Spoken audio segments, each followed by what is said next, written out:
Nëse nuk i lani dhëmbët, mund të vuani nga këto probleme.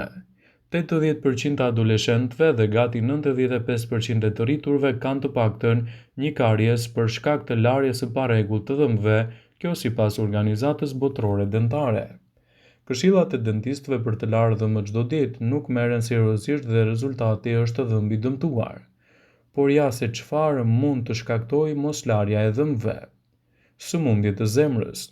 Një ullumtim britanik i kryer për mbi 12 anketuar konfirmoi se ata që nuk lanin dhëmbët 2 herë në ditë kanë në 70% më të lartë rrezikun e shfaqjes së sëmundjeve të zemrës.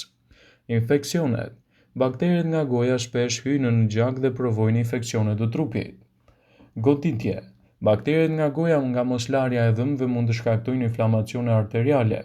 Kjo mund të vijë edhe nga paraqitja e arteriosklerozës dhe për shkak të saj. Degenerimi i trurit dhe shkaktimi i sëmundjes së Alzheimerit dhe probleme imunitare mund të vinë nga moshigjena e duhur e gojës.